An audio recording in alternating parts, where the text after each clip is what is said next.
तो आज के क्लास में हम लोग देख रहे हैं cells in series and in parallel. अगर बैटरी को हम लोग सीरीज या पैरेलल में कनेक्ट करें तो कैसे हम लोग उसका कंबाइंड ईएमएफ निकालेंगे और कंबाइंड रेसिस्टेंस निकालेंगे। तो हम लोग मान ले रहे हैं कि जो सेल है उसका ईएमएफ अपना ई नॉट है और इंटरनल रेजिस्टेंस उसका कितना है, R1 है। ठीक है। दूसरा सेल E2 है और उसका इंटरनल रेजिस्टेंस R2 है। तो इस सेल को जब हम लोग इक्विवेलेंट निकालेंगे तो वह ऐसा होगा, है ना, 2 हो, 4 हो, 6 हो, 10 हो। अगर सीरीज में कनेक्ट करें, सीरीज में हम जानते हैं कि पॉजिटिव नेगेटिव कनेक्ट करेंगे तो वो सीरीज कहलाएगा।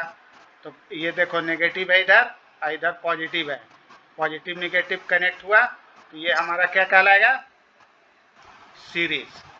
ठीक है। इस तरीके से 2 बैटरी, 3 बैटरी, 4 बैटरी को अगर हम कनेक्ट करें तो इक्विवेलेंट रेजिस्टेंस यानी कि ईएमएफ क्या होगा, हम लोग ये चीज़ जानने की कोशिश कर रहे हैं। जबकि इसमें रेजिस्टेंस के केस में हमने देखा कि सीरीज में रहेगा तो क्या होता है, दोनों ऐड हो जाता है, और पैरेलल में रहेगा तो क्या होता है, दोनों का रेसिप्रोकल ऐड होता है ना, 1/R1 प्लस 1/R2। ये था 1/R इक्विवेलेंट पैरेलल के केस में, और सीरीज के केस में था, हम लोग पिछले क्लास में देखे ना। तो अब उसी चीज को हम लोग बैटरी के केस में देख रहे हैं। तो बैटरी के केस में यहाँ पर मान लो पोटेंशियल हमारा VA है, यहाँ पर पोटेंशियल हमारा VB है, यहाँ पर पोटेंशियल हमारा VC है। तो पोटेंशियल डिफरेंस क्या हो जाएगा इसके बीच, VA माइनस VB, है ना, और इसके बीच क्या हो जाएगा, VB माइनस VC। यहाँ देखो दे रहा है, ठीक है। तो अब हमारा potential difference VA minus VB क्या होगा, E1 माइनस IR1, है ना, जो इक्वेशन 5 में हम लोग कल पिछले क्लास में देख चुके। उससे हमारा देखे थे ना कि अगर किसी का इंटरनल रेजिस्टेंस R हो और उसका पोटेंशियल V हो, EMF E हो, तो पोटेंशियल कितना होता है, E माइनस IR। ये हम लोग देख चुके। तो अगर इसका अब पहले वाले का E1 है तो E1 माइनस IR1, और VBC क्या हो जाएगा, E2 माइनस IR2। क्लियर। अब दोनों पोटेंशियल हम जानते हैं कि दोनों पोटेंशियल मतलब दोनों का सम। तो VAC अगर हम लोग निकालना चाहें तो ये क्या होगा, VAB प्लस VBC। अब दोनों को जोड़ दो, दोनों को जोड़ेंगे तो क्या हो जाएगा, E1 माइनस IR1 और E2 एप्सिलॉन 2 माइनस IR2। तो इधर हो गया हमारा E एप्सिलॉन 1 प्लस एप्सिलॉन 2, अब माइनस कॉमन ले लो तो ये हो गया I भी कॉमन ले लो, ये हो गया R1 प्लस R2। अब अगर हम लोग इसको इक्विवेलेंट रेजिस्टेंस से कनेक्ट करते हैं तो अगर दोनों को, ये पिक्चर में जो दिखा रहा है सेकंड वाले में, है ना, A और C हो गया, तो ये हो गया एप्सिलॉन इक्विवेलेंट और ये हो गया R इक्विवेलेंट। तो इससे जो इक्वेशन बनेगा वो हमारा क्या बनेगा, V इक्वल टू यानी कि VAC equal to epsilon equivalent minus IR equivalent, यही बनेगा इक्वेशन। अब इन दोनों इक्वेशन को कंपेयर करो, इसको और उसको। तो हम क्या देख रहे हैं कि एप्सिलॉन इक्विवेलेंट हमको क्या मिला, एप्सिलॉन 1 प्लस एप्सिलॉन 2, और R इक्विवेलेंट क्या मिलेगा, R1 प्लस R2। इसका मतलब है कि अगर 2 या 2 से ज़्यादा सेल सीरीज में कनेक्ट करें, ये तो रूटीन है ना, कल वाला फॉलो हो रहा है, कितना % फॉलो हो रहा है, वाह वाह वाह वाह, तब तो 90 में तो सक्सेस मिल जाएगा। 90% बहुत होता है।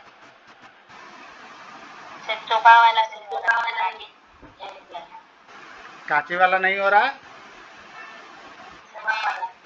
हाँ तो सुबह वाला कोशिश करते करते होगा। देखो कोई भी काम एक बैक नहीं होता है ना, उसके लिए सुबह में के लिए थोड़ा सा मेहनत करना पड़ेगा। सोने में जल्दी, सोने के वक्त मेडिटेशन। देखो सोने के वक्त जल्दी नींद लाने के लिए क्या करना चाहिए, रिवाइज कर लिए जब, है ना, रिवाइज करने के बाद ना चित्ते लेट जाओ, ठीक है। अब चित्ते लेट कर हाथ पैर सब एकदम फैला दो, एकदम ढीला कर दो पूरा बॉडी, है ना, और पूरा बॉडी को ढीला करके और बस आंख बंद करो और बस मन में बोलते रहो बी टेंशन फ्री, है ना, तनाव मुक्त रहो, तनाव मुक्त हो जाओ, पैर तनाव मुक्त हो जाओ, हाथ तनाव मुक्त हो जाओ, है ना।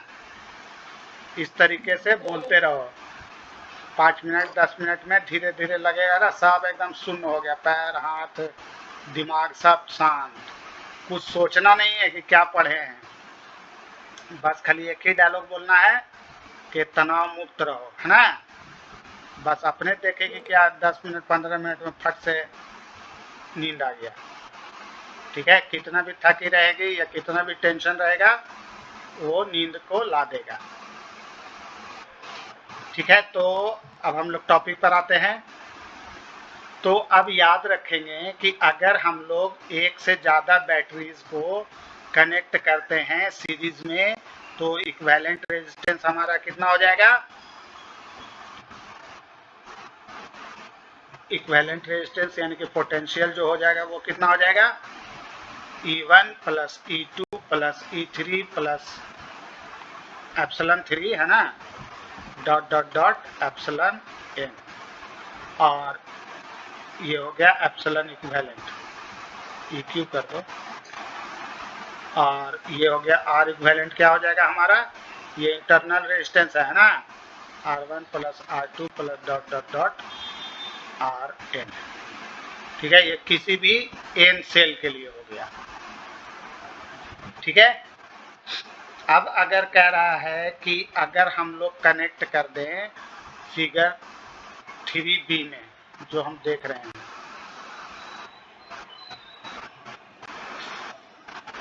है ना, अगर इसमें उल्टा कनेक्ट कर दें, नेगेटिव नेगेटिव से पॉजिटिव पॉजिटिव से, नहीं नेगेटिव नेगेटिव से, तो क्या होगा।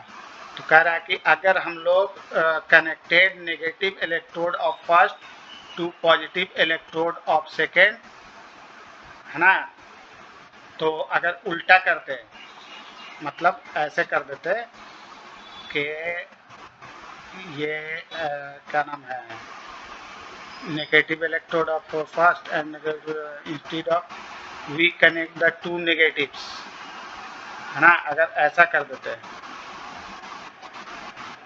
ठीक है, दोनों का नेगेटिव कनेक्ट करते हैं इधर प्लस हो जाए, है ना, तो हमारा क्या हो जाएगा, VBC चेंज हो जाएगा, ये वाला तो ठीक रहेगा वही VAB हमारा रहेगा एप्सिलॉन 1 माइनस IR1, लेकिन ये जो है वो चेंज हो जाएगा BC, ये क्या हो जाएगा BC हमारा माइनस एप्सिलॉन 2 माइनस IR2, ठीक है। इसका मतलब है कि हमको जब कनेक्ट करेंगे तो ये क्या हो जाएगा, इक्विवेलेंट क्या मिलेगा, E1 माइनस E2, अगर बड़ा होगा तो E1 बड़ा होगा तो, अगर E1 छोटा होगा तो उल्टा हो जाएगा एप्सिलॉन 2 माइनस एप्सिलॉन 1, है ना। तो इसका मतलब है कि अब इससे दो रूल डेराइव होता है ना। पहला रूल कहता है सीरीज कॉम्बिनेशन में दो बैटरी के कि equivalent EMF of series combination of n cell is just the sum of their individual EMFs, जो कि हम लोग यहाँ देख रहे हैं, ठीक है। ये स्टेटमेंट लिखना और उसके बाद इसको लिख देना। दूसरा, the equivalent internal resistance of series combination of n cell is just the sum of their internal resistances, ये दूसरा वाला हो गया। ठीक है। अब अगर हम लोग नेगेटिव को पॉजिटिव से, पॉजिटिव को पॉजिटिव से नहीं, नेगेटिव को नेगेटिव से और पॉजिटिव को पॉजिटिव से कनेक्ट कर दें तो क्या हो जाएगा? तो अब इसको देखो, AC है, AC के बीच B1 B2 के बीच एक E1 ऊपर में और एक E2 सेल नीचे में लगाया गया है ना। तो यही पोटेंशियल दोनों के बीच में क्या हो जाएगा? B1 B2 potential at B1 and potential at B2, ये भी यही निकलेगा और दूसरे सेल का भी यही निकलेगा। तो हम क्या देख रहे हैं कि दोनों सेल का कंबाइनिंग द लास्ट 3 इक्वेशंस है ना। तो तीनों इक्वेशन को जब हम कनेक्ट कर रहे हैं, करंट, मान लो करंट डिस्ट्रीब्यूशन हो रहा है इस पॉइंट पर, यहाँ पर दिख रहा है, इधर से I आ रहा है, इधर I1 गया और इधर I2 गया। तो हम लोग लिख सकते हैं ना I बराबर I1 प्लस I2। अब इसमें से जब हम लोग I का वैल्यू निकालेंगे तो हमको क्या मिलेगा? ऐसा इक्वेशन मिलेगा। कैसे? तो देखो V equal to ε1 minus IR1। अब पहले इसको इधर ले चलो, इसको इधर ले चलो, तो हो गया IR1 equal to ε1 minus V, और ये इसको इधर भेज दो तो I हो गया हमारा ε1 माइनस V बटे R1। ये I1 ना, ये I1। तो I2 हमारा क्या हो जाएगा? Same E2 minus V upon R2।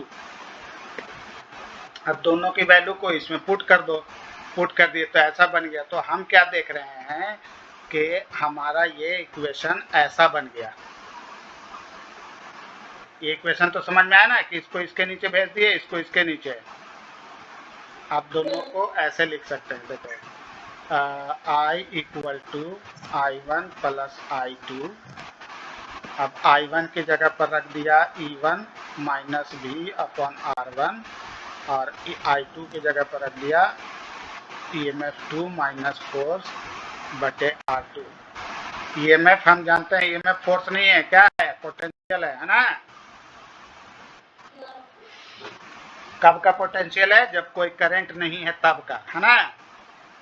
और V जो है पोटेंशियल जब करंट I फ्लो हो रहा है तब। तो अब हमारा हो गया, इसको इसके नीचे भेजो तो ε1 बटे R1 और यहाँ हो गया V बटे R1 और ये हो गया ε2 बटे R2 और यहाँ हो गया V बटे R2। अब V वाले को एक साथ, एप्सिलॉन वाले को एक साथ, तो हम क्या देख रहे हैं? ε1 बटे R1 प्लस ε2 बटे R2 माइनस V कॉमन ले लो तो 1 बटे R1 प्लस 1 बटे R2। अगर हम लोग इसको इस इक्वेशन से कंपेयर करते हैं, V equal to E equivalent minus IR equivalent, तो हमको इक्वेलेंट क्या मिलता है? ये वाला, है ना। एप्सिलॉन इक्वेलेंट हो गया हमारा E1 R1 plus E2 ε2 R2 और R इक्वेलेंट क्या मिल जाएगा?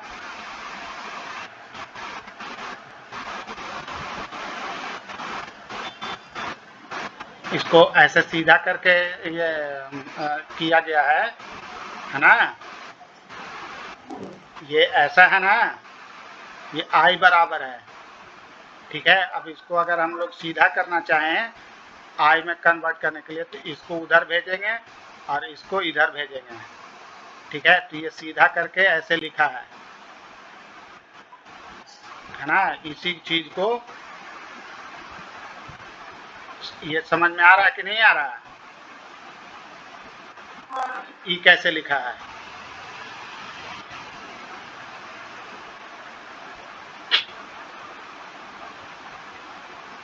चलो ये थोड़ा सा ये कर दे रहे हैं। देखो यहाँ पर इसको ऐसे ना लिखो,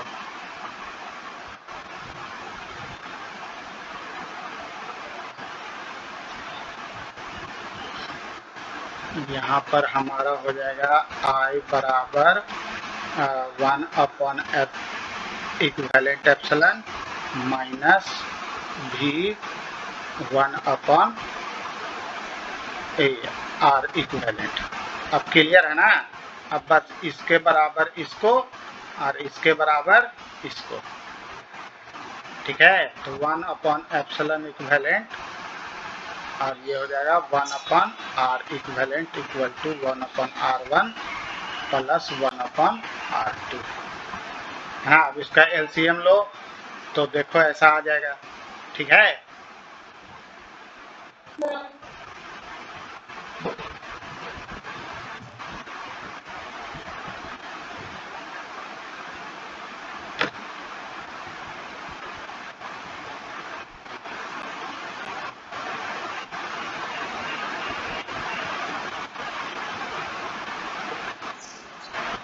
E1 बटे E2 नहीं, थोड़ा सा गड़बड़ा गया। यहाँ पर एलसीएम लेना ही पड़ेगा। यहाँ पर ना एलसीएम लेना ही पड़ेगा।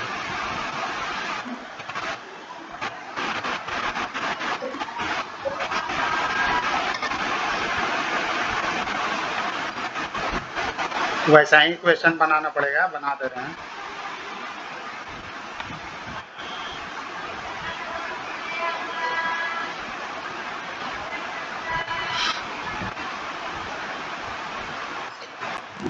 अब देखो हमारा actual V equal to epsilon equivalent IR equivalent होता है ना?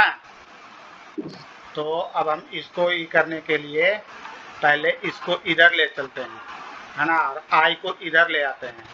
तो हम क्या देख रहे हैं कि V, अब इसका एलसीएम ले लो तो ये हो गया R1 प्लस R2 बटे R1 इंटू R2, ठीक है?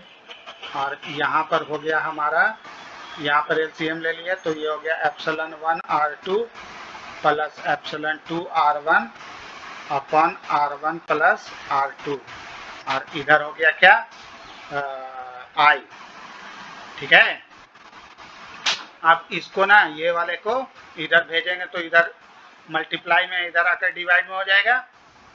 तो ये हो गया हमारा, अब दोनों के पास जाएगा ये डिवाइड में, तो epsilon 1 R2 plus epsilon 2 R1 बटे R1 plus R2 divided by, यहाँ R1 इंटू है, R1 plus R2 divided by R1 into R2, और इसके पास गया तो इसके पास सीधा हो जाएगा R1 R2 बटे R1 प्लस R2। अब देखो नीचे का नीचे कट गया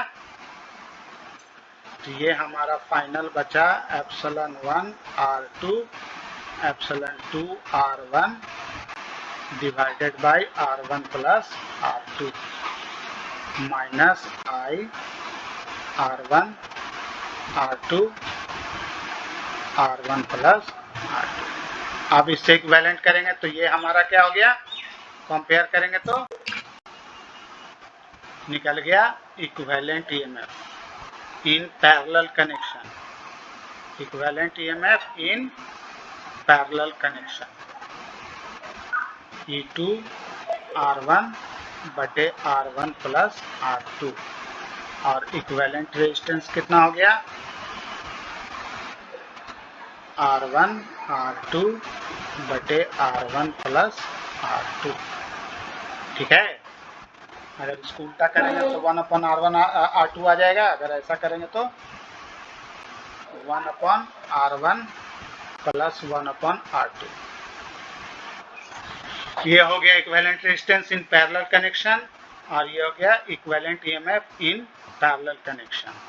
अब अगर आप चाहो तो दोनों का रेशियो भी निकाल सकते हैं, दोनों का रेशियो होगा इतना ना। कैसे? दोनों का वैल्यू को रख दो एक दूसरे के ऊपर तो कौन कट जाएगा, ये वाला कट जाएगा, है ना? जैसे एप्सिलॉन 1 EQ रख रहे हैं R2 प्लस एप्सिलॉन 2 R1, और यहाँ हो गया तुम्हारा R1 प्लस R2।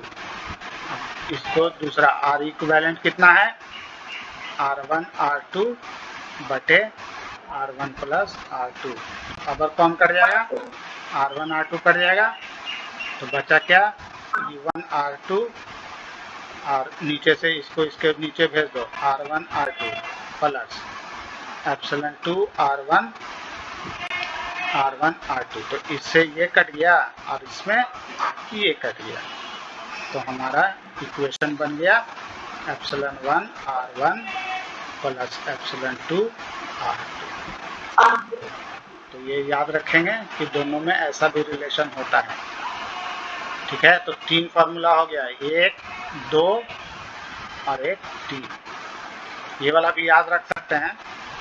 तो ये कब यूज करेंगे, जब हम लोगों का एन सेल होगा तो, है ना।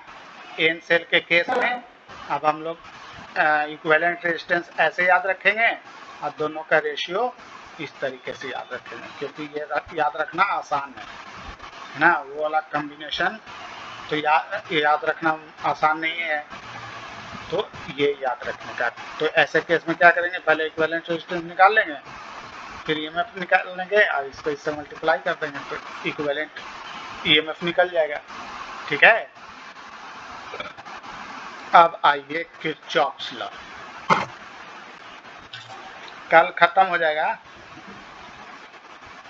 किरचॉफ साहब ने बोला कि ठीक है, ऐसा है कि एवरी जगह इन्होंने 2 रूल दिया, है ना। इन्होंने 2 रूल दिया। पहला रूल इनका था ज्वाइंट जंक्शन रूल, कि किसी भी जंक्शन पर, है ना, करंट जब पार्ट में डिवाइड होता है तो वो हमेशा आउटगोइंग और इनकमिंग दोनों बराबर होता है।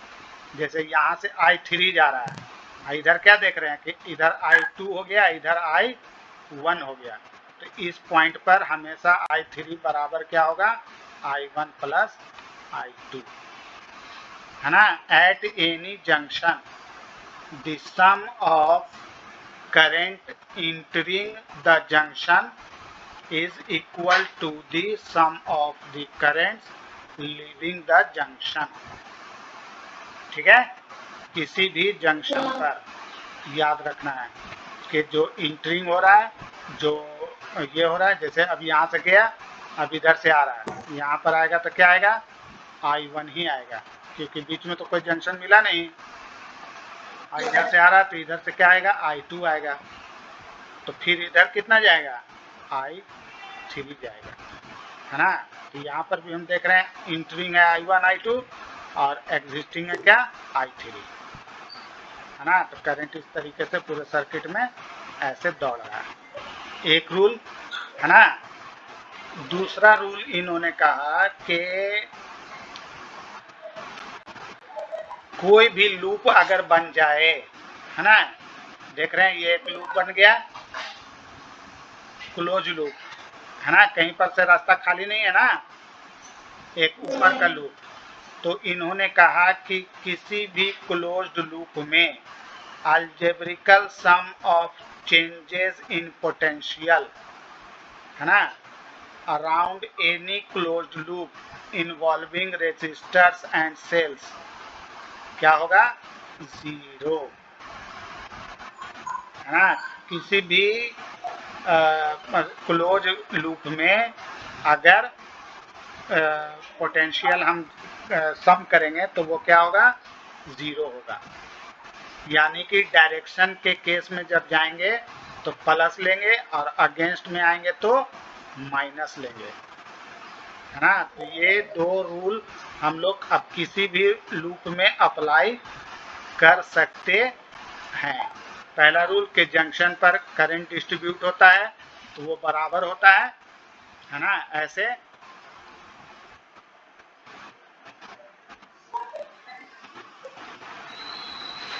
ठीक है, अगर इधर से कोई आ रहा है I तो इनकमिंग आउटगोइंग बराबर होगा, है ना, I1 I2 I3। ये बहुत बार हम लोग यूज भी कर चुके हैं, है ना। लेकिन आज जान रहे हैं कि ये बताया किसने, किरचॉफ साहब ने। एक रूल ये याद रखना है, दूसरा कि लूप के अंदर कितना भी ये हो, ये क्या नाम है, जो भी चीज कनेक्टेड है सबका पोटेंशियल सम कितना होगा, 0।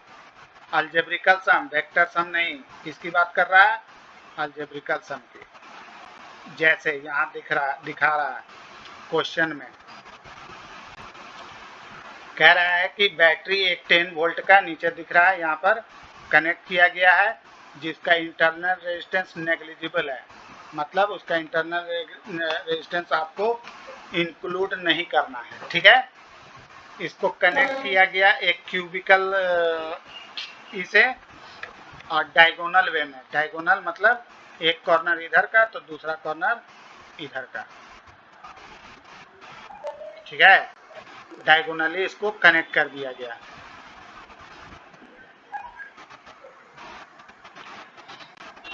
तो अब कह रहा है कि और रेजिस्टेंस जो है वो क्या है, 12 ओम का रजिस्टर, 1 ओम का 12 रजिस्टर है।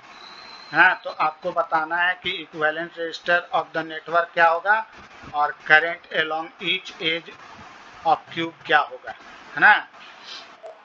तो अब यहाँ से मान लेते हैं कि ये जो बैटरी है वो 3I करंट रिलीज करता है ना। तो यहाँ पर जंक्शन है, पहला जंक्शन मिला, तो जंक्शन पर क्या होगा, जंक्शन पर करंट डिस्ट्रीब्यूट होगा किरचॉफ फर्स्ट लॉ से। अब तीनों तरफ रेजिस्टेंस क्या देख रहे हैं हम, बराबर है, सब 1 ओम का है ना, तीनों 1 ओम का ही है। तो 1 ओम का है तो तीनों में करंट बराबर बराबर जाएगा, रेजिस्टेंस बराबर तो करंट भी बराबर जाएगा। इसका मतलब एक आई इधर गया, दूसरा आई इधर गया, तीसरा आई इधर गया। अब यहाँ पहुंचा तो इस पॉइंट पर क्या फिर जंक्शन मिल गया। अब 2 रास्ते दिख रहे हैं, एक इधर एक इधर, तो अब ये भी तो बराबर है, ये भी तो 1 ओम ही है ना। तो यहाँ भी करंट इक्वली डिस्ट्रीब्यूट होगा। तो अब क्या होगा भाई, तो इधर से आ रहा है आई, तो इधर क्या हो जाएगा, I/2 I/2, ठीक है। फिर इधर चलो, इधर आई गया ए डैश पर, ए डैश भी अपना जंक्शन दिख रहा है, तो इधर भी सब बराबर है, 1 ओम 1 ओम दोनों बराबर है, तो इसका मतलब कि करंट इक्वली डिस्ट्रीब्यूट होगा। तो इधर भी I/2 और I/2 हो गया। अब ये पॉइंट पर आ जाओ, इधर भी करंट कितना गया, आई गया, तो इधर कितना जाएगा, तो I/2 क्यों, क्योंकि दोनों का रेजिस्टेंस 1 ओम है, ठीक है। अब इधर से देखो, इधर से करंट कितना आ रहा है, I/2, इधर से कितना आ रहा है, I/2, तो इधर करंट कितना जाएगा, I, कितना जाएगा, I, हाँ याद रखने का, क्योंकि दोनों जंक्शन पर जुड़ जाएगा ना, तो आधा आधा जुड़ के एक बन जाएगा। फिर इधर से ये जंक्शन से डिस्ट्रीब्यूट हो रहा है, इधर से हाफ आ रहा है, इधर से हाफ आ रहा है, तो इधर से आई जाएगा, ठीक है। फिर वैसे ही यहाँ पर भी इधर से हाफ आ रहा है, इधर से हाफ आ रहा है, तो दोनों मिलकर क्या हो गया, आई हो गया। तो ये जंक्शन पर क्या मिल रहा है हमको, इधर I1 आई, तो कितना हो गया, 3I, तो फिर 3I करंट अपना इधर दौड़ गया। क्लियर हो गया। अब इसको हमको निकालना है, क्या क्या निकालना है, determine the equivalent resistance of the network and current along each edge, है ना, हर एज से करंट, यानी कि अब हमको I का वैल्यू चाहिए और इक्विवेलेंट रेजिस्टेंस चाहिए। तो अब I का वैल्यू निकालने के लिए हम लोग किरचॉफ्स लॉ का सेकेंड रूल इस्तेमाल करेंगे। पहले E निकालने के लिए पोटेंशियल कितना है ना, ये तो मालूम होना चाहिए ना। जैसे देखो, अब एक लूप ले रहे हैं, कौन सा,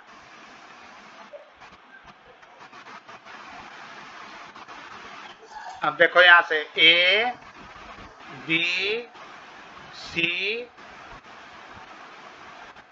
डैश और यहाँ से घूम के आ जाओ A, ये लूप बन गया ना। हाँ, तो अब हम लोग ऐसे चल रहे हैं, तो जहां पर ऐसे चलेंगे वहां पर माइनस आई आर, ठीक है, आई आर।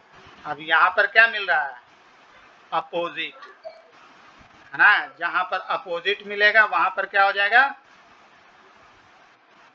प्लस, क्या हो जाएगा, प्लस, ठीक है। तो अब हम लोग यहाँ चले, पहला में ए वाला में कितना था, आई आर, तो माइनस आई आर ले लिए। दूसरा वाला में हाफ था 1/2 आई आर, तो 1/2 आई आर। तीसरा में फिर 1 हो गया था, और ये हो गया बैटरी का ईएमएफ, तो बैटरी का ईएमएफ प्लस होता है, तो हमारा हो गया, आइए सबका सम कितना, किरचॉफ सेकंड लॉ से 0। समझ में आया ना, ये बैटरी का है ईएमएफ, ये वोल्ट है, ये ईएमएफ है ना। तो हमको पहले बैटरी का ईएमएफ चाहिए,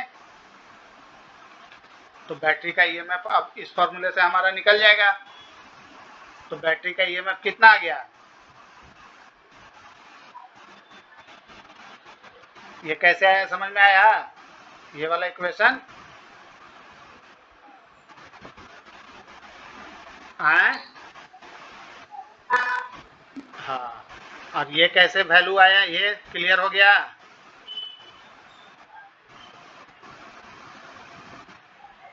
बोलो फटाफट बोलो कि हाँ समझ में आ गया कि कैसे आया, और नहीं तो नहीं भी आया तो बोलो। हाँ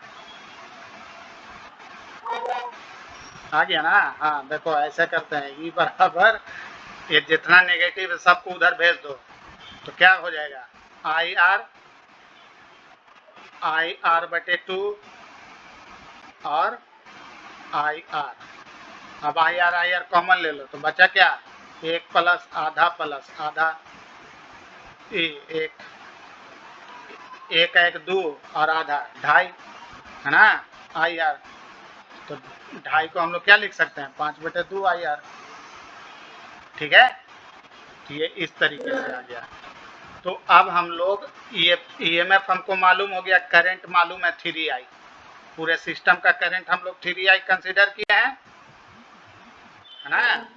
तो अब इक्विवेलेंट रेजिस्टेंस सिस्टम का हम लोग फाइंड कर सकते हैं, E/3I। अब 3I तो हमको मालूम नहीं है, लेकिन एप्सिलॉन का वैल्यू अभी हम लोग निकाले ना, 3/2 आई आर, 5/2, तो इसको रख दो 5/2 आई आर, इधर 3I, तो I से I क्या हो गया, कैंसिल हो गया, तो बचा कितना, 5/6 आर। तो ये हमारा निकल गया इक्विवेलेंट रेजिस्टेंस, ठीक है, ऑफ द सिस्टम। कब, जब सिस्टम में कोई करंट नहीं था, तो बैटरी में 3I का निकाल के हम लोग मान लिए, तो उससे हमको क्या निकल गया, इक्विवेलेंट रेजिस्टेंस। अब इक्विवेलेंट रेजिस्टेंस निकल गया, तो अब हम करंट निकाल सकते हैं, V बराबर आई आर, है ना। और ये हो गया हमारा इक्विवेलेंट। सप्लाई कितना हो रहा है, 10 वोल्ट सप्लाई हो रहा है ना, तो यहाँ पर रख देंगे 5/6 आर, आर की जगह पर 1 ओम है, तो 1 रख देंगे, तो ये गायब हो गया, आर हटाइए तो आई हमारा कितना हो जाएगा, 10 दूनी 6/5, 5 दूनी 10, 6 दूनी 12 एम्पियर, ठीक है। अच्छा ये 3 था ना, 3I ना लिए थे, इसलिए 3I लेंगे, तो आई हमारा हो गया कितना, 4 एम्पियर, ठीक है। तो 4 एम्पियर आई की वैल्यू है, तो अब सब रेजिस्टेंस में कितना करंट जा रहा है हम लोग बता सकते हैं, इसमें कितना करंट, 4 एम्पियर, इसमें कितना 4 एम्पियर, इसमें कितना 4 एम्पियर, इसमें कितना 2 एम्पियर, इसमें कितना 2 एम्पियर, इसमें कितना 2 एम्पियर, इसमें कितना 2 एम्पियर है ना, इसमें 2 एम्पियर, फिर इसमें कितना 4 एम्पियर 4 एम्पियर 4 एम्पियर, खत्म। फिर टोटल 12 एम्पियर सर्किट में वापस इस तरीके से इसमें घूम रहा है। ठीक है, तो इक्विवेलेंट ये क्यों निकाले ये समझ में आया ना, ये में इक्विवेलेंट रेजिस्टेंस निकालने के लिए।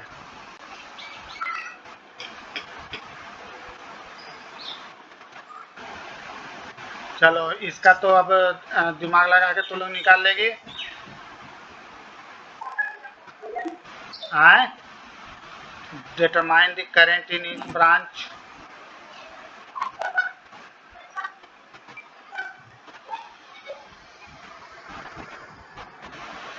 इसका ट्राई करना घर पर, है ना, नहीं होगा तो फिर आगे हम कल कर देंगे, मेरे ख्याल से आ ही जाएगा। अब देखो ये व्हीट स्टोन ब्रिज है ना, व्हीट साहब ने बनाया था, ठीक है। इसका इस्तेमाल किया गया था कि किसी भी रेसिस्टेंस का तार का रेसिस्टेंस पता करने के लिए इन्होंने एक टेक्निक बनाया था, है ना, जिस टेक्निक का नाम है व्हीट स्टोन ब्रिज। ठीक है, इसका इस्तेमाल किस लिए करते हैं, रेसिस्टेंस पता करने के लिए। तो अभी इन्होंने क्या किया कि 4 रेसिस्टर लिया, R1 R2 R3 R4 का, है ना, और उस चारों को diagonally opposite to each other रख दिया और उसको एक सोर्स से कनेक्ट कर दिया, है ना। AC is called battery arm. ठीक है, बिटवीन अदर 2 वर्टिसेस, और बाकी जो 2 वर्टिसेस था उससे एक गैल्वेनोमीटर ज्वाइन कर दिया जो डिटेक्ट करेगा करंट। ठीक है, उसको कनेक्ट कर दिया गया, जैसे पिक्चर में दिया होगा, यहाँ देख रहे हैं ABCD, है ना, R1 R2 R3, नहीं इधर R3 R4, चारों को कनेक्ट कर दिया गया। ठीक है, एक इंड से अपोजिट डायगोनल से बैटरी कनेक्ट कर दिया गया और दूसरे डायगोनल से गैल्वेनोमीटर को, गैल्वेनोमीटर जो करंट डिटेक्ट करेगा, मतलब इससे करंट पास होगा तो ये डिफ्लेक्ट होगा, तो हमको पता चल जाएगा कि सर्किट में करंट है कि नहीं है। Clear. AD in figure, AD को हम लोग गैल्वेनोमीटर आर्म कहेंगे, बीडी को। बाकी अब स्टार्ट करते हैं कि अगर बैलेंस रहेगा ब्रिज, है ना, अगर ये ब्रिज बैलेंस होगा तो रेसिस्टर में करंट कितना शो होगा, 0। गैल्वेनोमीटर में, रेजिस्टर में बोल रहे हैं, गैल्वेनोमीटर में कितना करंट शो होगा, 0, अगर ब्रिज बैलेंस है तो। अब कैसे हम लोग आगे देखते हैं। तो अब एक लूप ये हो गया और दूसरा लूप ये हो गया, है ना। तो अगर हम लूप ADBA लेते हैं, ADBA, एक लूप ये ले लिए, तो करंट के डायरेक्शन में चल रहे हैं तो नेगेटिव लेंगे और अपोजिट में कोई पड़ता है तो पॉजिटिव कर देंगे। ठीक है ना, तो याद रखेंगे। अभी क्या है कि कोई करंट नहीं इसमें फ्लो हो रहा है, नो डिफ्लेक्शन, तो नो डिफ्लेक्शन के केस में हम लोग क्या करेंगे, IG 0 ले लेंगे। ठीक है, तो हमारा हो जाएगा, अब करंट के डायरेक्शन में चल रहा है तो क्या लिखेंगे, -I1 R1 प्लस G के पास IG, है ना। फिर अब ये यहाँ पहुंचे तो हम तो इधर से आ रहे हैं और करंट इधर से जा रहा है, तो डायरेक्शन अपोजिट पड़ेगा तो क्या कर लेंगे, प्लस कर देंगे, तो हो गया I2 R2 बराबर 0। अब IG की वैल्यू नो डिफ्लेक्शन के केस में 0 होता है तो ये गायब हो गया, तो हमारा बच गया क्या, I1 R1 बराबर I2 R2। इसका मतलब है कि I1 अपॉन I2 हो गया R1 अपॉन R2, इक्वेशन 1 हो गया। सिमिलरली अब I4 अब इस लूप में देख रहे हैं, है ना, C B D C, तो अब इधर चल रहे हैं तो इसको नेगेटिव लेंगे, I4 R4 plus IG plus ये अब हमारा, अच्छा नहीं उल्टा हो गया, ये प्लस रहेगा ये वाला माइनस रहेगा, ठीक है, I1 R3, क्योंकि ये इधर आता दिखा रहा है ना, तो अपोजिट में चलेंगे तो पॉजिटिव लेंगे और सेम डायरेक्शन में चलेंगे तो निगेटिव लेंगे, 0 हो गया। अब क्या है कि ये हमारा IG फिर 0, तो इसका मतलब है कि I4 R4 बराबर I1 R3, तो हमारा हो गया I4 I1 equal I4 I3 नहीं, I3 बराबर हो गया R3 बटे R4। अब कह रहा है कि मान लीजिए कि I1 और I3 बराबर है और I4 और I2 बराबर है ना, क्योंकि कोई डिफ्लेक्शन नहीं हो रहा है, तो दोनों बराबर होगा तब ना, इधर कोई करंट नहीं जा रहा है तो डिफ्लेक्शन नहीं हो रहा है ना, सारा करंट इधर से जाने वाला इधर पास हो गया तब ना इधर कोई करंट नहीं आया, ठीक है, समझ में आया ना। उसी तरीके से इधर से जो करंट जा रहा है वो डायरेक्ट इधर पार हो गया, है ना, तो इधर कोई करंट नहीं गया, क्योंकि इधर कोई करंट जाएगा तो डिफ्लेक्शन आएगा, तो डिफ्लेक्शन आता तो हम लोग IG 0 लेते नहीं लेते, तो इसका मतलब है कि I1 I2 बराबर किसके हो गया, I4 के, तो I2 और I3 किसके बराबर हो गया, I1 के, तो हमारा हो गया R3 बटे R4। अब इसको हम लोग उल्टा कर दें, है ना, तो I1 अपन I2 हमारा क्या हो जाएगा, R4 बटे R3। अब इन दोनों को इक्वेशन को 1 और 2 को बराबर कर दो, तो अब हम क्या देख रहे हैं कि R1 दोनों एक ही चीज है ना, तो हम क्या देख रहे हैं कि R1 यहाँ उल्टा तो नहीं ना हो गया, हाँ यहाँ उल्टा हो गया, सीधे कर देंगे, R2 बटे R1 बराबर हो गया R3 R4 बटे R2 के, नहीं R3 के, है ना, तो ये हमको कब निकल गया, जब कोई डिफ्लेक्शन नहीं दिख रहा है।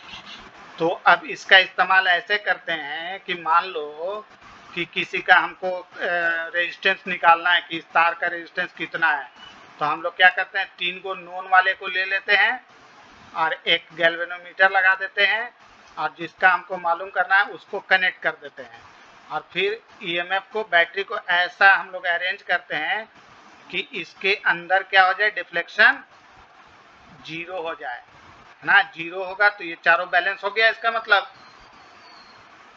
ये तो फॉर्मूला तभी लगा सकते हैं ना जब डिफ्लेक्शन नहीं होगा, है ना, IG जब 0 होगा तब ये बराबर होगा, तो अब इसकी मदद से बाकी 3 का तो हमको मालूम है, तो हम लोग इसको ऐसे अप्लाई करके R4 की वैल्यू फाइंड आउट कर लेते हैं। समझ में आई बात,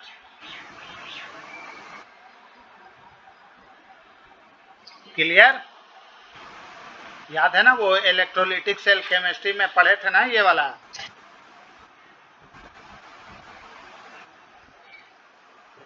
पढ़े थे ना,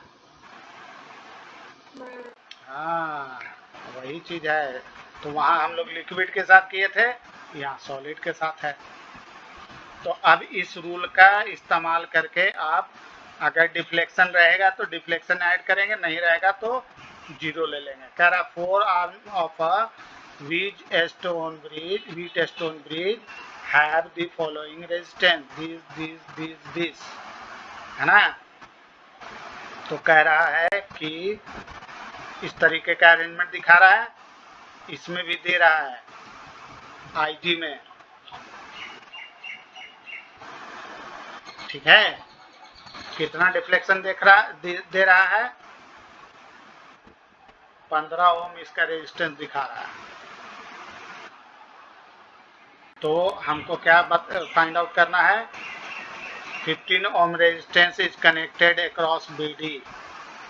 गैल्वेनोमीटर का रेजिस्टेंस कितना है, इतना। तो कह रहा है calculate the current through the galvanometer when the potential difference is 10 and is maintain across AC point के अक्रॉस इसको मेंटेन रखा जा रहा है, ठीक है, यानी कि DC करंट लगाया गया। तो अब हम लोग कोई एक लूप ले लेंगे, BADB। कौन लूप, कोई एक ले लो, BADB। ये कौन सा लिया है क्या, हाँ, BADB ये लूप लिया है। तो इस लूप की हेल्प से हमारा वो आ गया। अब सबका करंट डिस्ट्रीब्यूशन अपना कर दो, है ना। इस तरीके का एक इक्वेशन बन गया, इससे एक इक्वेशन ये निकल गया। देखो जितना वेरिएबल उतना इक्वेशन हमको चाहिए, है ना। तो I1 IG I2 ये 3 वेरिएबल दिख रहा है, तो 3 इक्वेशन बनाना है। तो एक इक्वेशन इससे आ गया, दूसरा दूसरे लूप से ले लो, है ना। अब तीसरा कंसिडरिंग द मेश। अब इस मेश का इस्तेमाल करके तीसरा बना लो। 3 इक्वेशन बन गया, तीनों इक्वेशन को सॉल्व कर दो, आ जाएगा IG, ठीक है। और इसका 3 इक्वेशन को सॉल्व करने का तरीका हम लोग सीखने जा रहे हैं, कहाँ, अभी जो पढ़ रहे हैं डिटर्मिनेंट, है ना।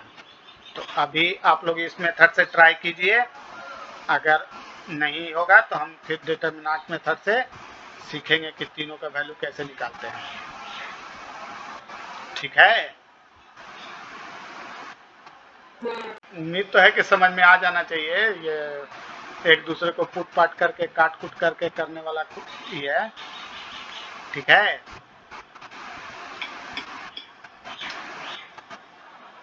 एक लूप लिया गया है, लूप लेके बनाया है, कब ADCEA,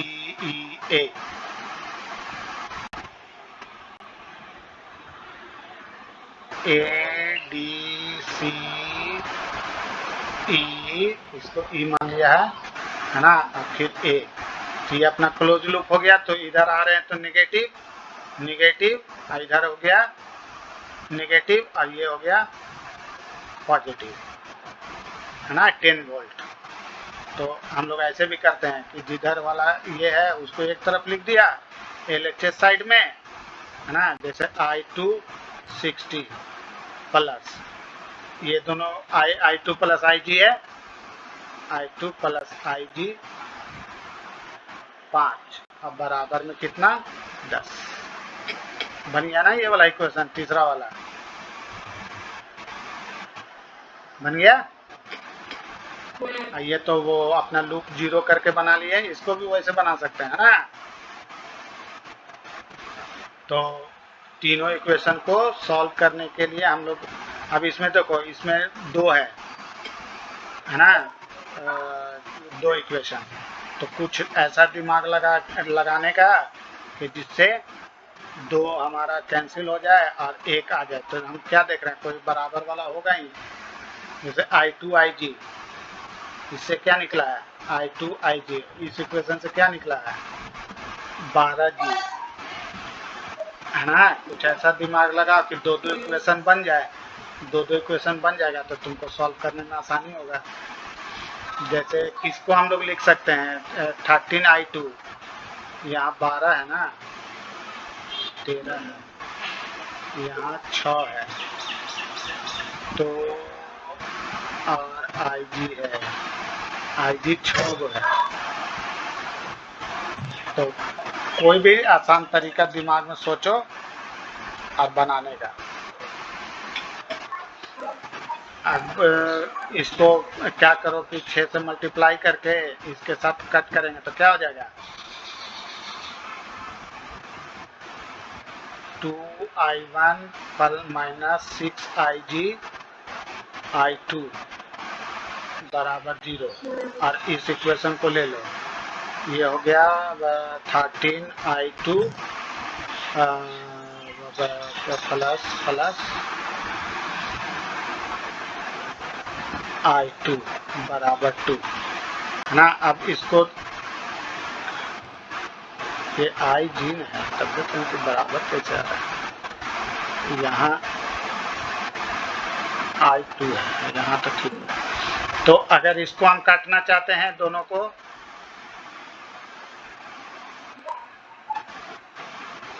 है ना आई जी को काट करना चाहते हैं तो इसको 6 से मल्टीप्लाई कर देंगे तो 13 6 जा 78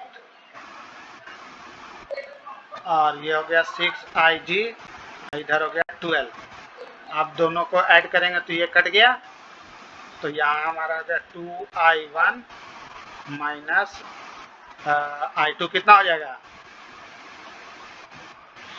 77 i2 बराबर 12 एक इक्वेशन इससे मिल गया है ना। दूसरा इसमें से कुछ कट कुट के इसमें आईजी कट करना है तो इसको कितने से मल्टीप्लाई करेंगे 3 से 20i1 plus 3ig minus 12i2 बराबर 0 और ये दूसरा वाला इक्वेशन हो गया 12i2 प्लस ig बराबर 2। अब इसको कितने से मल्टीप्लाई कर देंगे 3 से मल्टीप्लाई कर दो तो हो गया 36i2 प्लस 3ig और ये हो गया 6। तो अब दोनों को ही करेंगे तो ये साइन चेंज करना पड़ेगा ना साइन चेंज करना पड़ेगा तो ये हो गया कट गया ये और यहाँ हो गया 20i2 और 36 और 12 कितना हो गया 48i2 बराबर -6 दो इक्वेशन मिल गया।